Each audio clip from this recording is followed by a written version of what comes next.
susi. And hindi niya ma-figure out kung anong susi yung dito sa baba.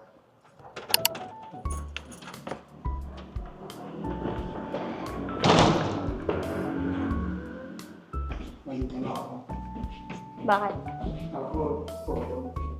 Isa pa? Sa taas pa, di ba? Sa taas pa. Magbubukas ka dyan ng di mo bahay. So, after 1 year, lilipat ulit kami ng apartment. So, ito yung apartment namin. Ay, daming stairs. Unahin mo muna yung asin tsaka yung bigas na ipasok kaysa yung paa mo. Kasi yung alarma na. Empty apartment tour. Yung entrance. Tapos dito sa left side ko, may isang maliit na kwarto. May bintana dyan. And then, ito na yung CR.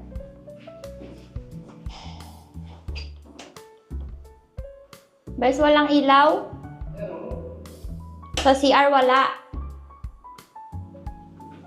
Yung CR. Dito naman ilalagay yung washing machine. Maluwag tong kitchen kesa dun sa apartment namin ngayon. Sa left side, nandito din yung isang room. Meron siyang window dito. Tapos, ito na yung salon. Ito yung gagawin naming salon. Ito yung gagawin naming comedor. And then, ito yung room namin.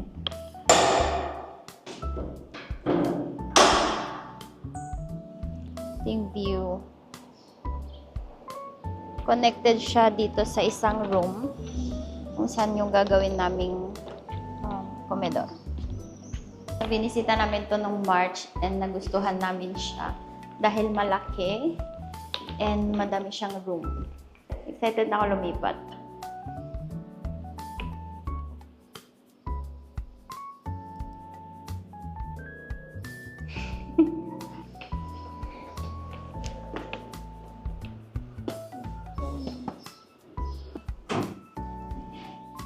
So, sakto lang sa kanya yung butter.